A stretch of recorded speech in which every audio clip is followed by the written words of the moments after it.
All right, today I'm going to be showing you how to completely service the Yamaha Timberwolf 250. This is a 1997 model. There's a handful of years that are going to be identical to this, as well as some of the Moto 4s, and I'll put some of that in the description below. If you guys have questions or comments, make sure and leave those in the comment section below. If this video has been helpful, please give us a thumbs up. I appreciate you guys subscribing. There's a bunch of other videos on this Yamaha Timberwolf, so make sure and check those out. I'm going to go through now. I'm going to completely go through how to change engine oil, spark plug, air filter, rear end oil, that differential oil, as well as show you where the brake shoes are. And I have several other videos on replacing brake shoes on the Yamaha ATVs, so make sure you check those out. Thanks for watching.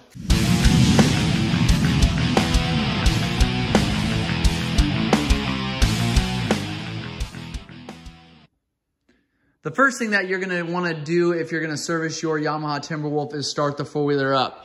I like to let it run for a couple minutes and then I shut it off and then I start draining that engine oil. The reason why you want to let it run for a little bit and get it warmed up, that oil is going to flow a lot easier. It's going to be quicker to drain, as well as it's going to kick up any particles that are sitting down in your crankcase, and it's going to drain those particles out as opposed to just staying in the bottom and when it's cold. So that is the reason why I like to start and run it for a little bit. You obviously don't want to get it too hot or you're going to end up burning your hands when you're pulling that engine oil, when you're draining that oil out of your crankcase, but you do want to make sure that you get it nice and warmed up.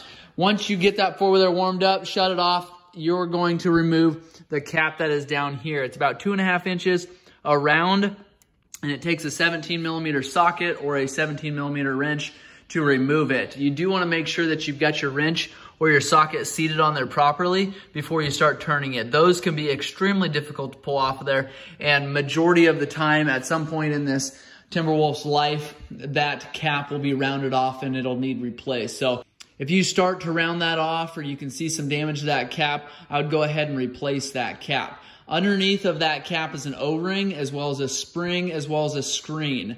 And I've done several other videos on the Yamaha drain plug, so make sure you check those out in the order that those goes in. But when you're going back together, you want to put the screen in there, then the spring, and then the cap. So it goes in that order. That screen at the bottom there just catches some of that debris that is floating around in that bottom end. You also have an oil filter, and I'll take you over to the right-hand side of your four-wheeler where you'll change that oil filter, but I wanted to show you that drain plug. So then on the right-hand side, and you've got 3 5mm Allen bolts, so that's 1, 2, and 3. Pull those. You've got this cap that's going to come off of there. You've got an engine oil filter underneath of there. Replace that engine oil filter every single time you change your oil. You don't want to skip that step.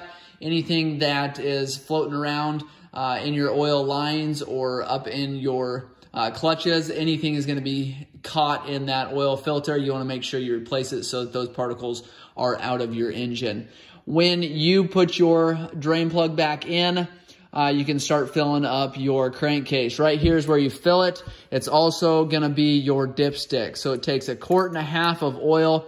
I like to use a 1040 Castrol semi-synthetic oil. Some people like to run regular oil, not synthetic oil. Some people like to run fully synthetic. I like the middle. It seems to be good on clutches, seems to cool your engine down well, seems to lubricate the clutch parts and everything properly. So I stick with that Castrol 1040 oil, but I'll put a link in the description below for several different kinds of oil that you can use.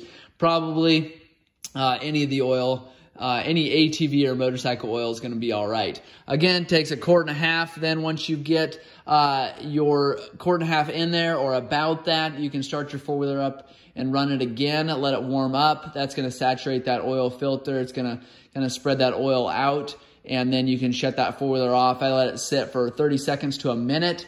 And then I check that dipstick. You want to make sure it's between the lines here. And I like to, when I'm servicing it, make sure that it's on the full side of that line as opposed to in the middle there. So that is the engine oil. Next thing you're going to want to do if you're servicing your Yamaha Timberwolf is replace the spark plug. So to get to your spark plug, remove this cap. So just pull that off of there. And then you've got your spark plug right here that you can remove. Looks like about a 15 or 16mm socket to remove that spark plug. Go ahead, put that back in there. Put your new one back in there. Put your cap on there. You want to make sure that it slides down in there, and you hear some clicking noise. That means it's secure on there.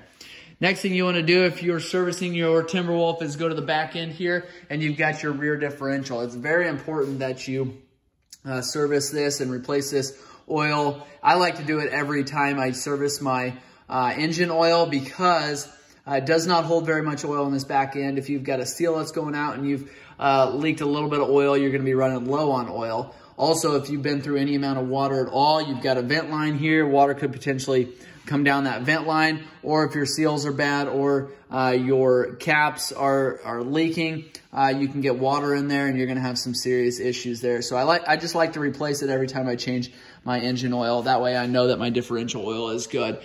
On the bottom of your differential is a skid plate. In the middle of this skid plate is a drain bolt. It takes a 6mm Allen. Again, just like the engine oil drain bolt, you want to make sure that your Allen is secure in there before you start to unscrew that. A lot of times I'll see where those are rounded off as well. What I typically do on those is I'll grab an actual 6mm Allen socket. I'll put it in there. I'll take a small hammer and tap on it. A lot of times, because of this is an aluminum housing, this is going to be a steel bolt. A lot of times that'll just break that free if that's stuck at all, and that'll allow you to pull it out of there. I've never not been able to get one of those drain bolts out by doing that. So maybe a little trick there for you. Then when you get this oil completely drained, you fill it up. Here's your fill cap here, 6mm fill cap. You take this out of here, and you want to make sure that oil is all the way up on these threads. Make sure that you can feel and see that oil down through your fill hole there. Those can be a little bit of a challenge to get that oil in there. So you can use a small hose or a small funnel to get that oil in there. If you drain oil onto the skid plate here, you're gonna have a constant drip for quite some time. So I like to make sure either pull the skid plate or make for certain sure that you do not drip that oil down on that skid plate, or it's just gonna make a mess on the floor. Your rear brake shoes are gonna be on the right-hand side. To change those, pull that wheel. That takes a 17mm socket, and I like to use an impact driver. Remove this wheel. Underneath of there is going to be a brake drum, so you're going to have to remove this cotter pin here and this nut. You'll be able to pull your drum off of there. Pretty self-explanatory to get to those brakes. I've done several other videos on the Yamaha brake pads, so make sure you check those out. Next thing you're going to do if you're servicing your four-wheeler is going to change your air filter, or at least clean it. So going over to the right-hand side of your seat here, go ahead and pull up on this handle here. It's about 3/4 of the way back on your seat.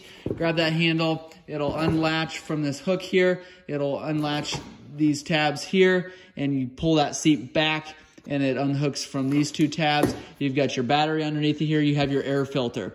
On this air filter, there's going to be 4 Phillips screws. You're going to remove those, and you're going to be able to pull this lid off of here. Now, you're going to see something that should be concerning to you underneath of this lid. We've got your air filter guide. We do not have an air filter on there. So that is a major issue. These sometimes will get corroded. Sometimes mice and other animals will get in there and chew it up. What a lot of times our customers will do is just take that foam filter off of there. Not a good idea. So you've got a lot of large holes here that is sucking directly into your intake on your motor there, going right through your carburetor, gonna gum up your carburetor with dirt and debris, gonna suck dirt and debris straight into your engine. So not a good idea. What you would typically do is take this out. There's some foam on there that should seal up the engine side there. So you set this down. It's a little hard to do one-handed. But take this off. So do a 1/4 turn, take this off of here, and then you're going to slide your filter on off of this guide or this cage. Some people call it a guide, some people call it a cage.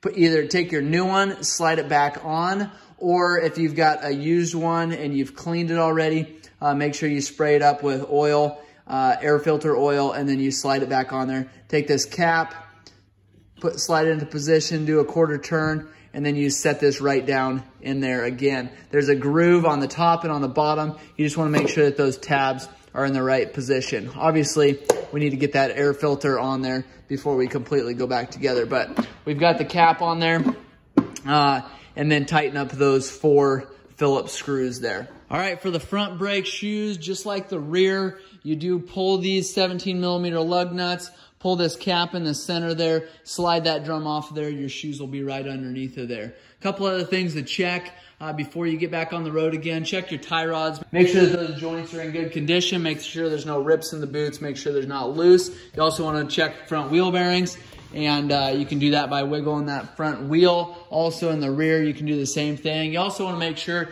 that you don't have any leaking seals right here, so make sure there's not a lot of oil buildup or anything there.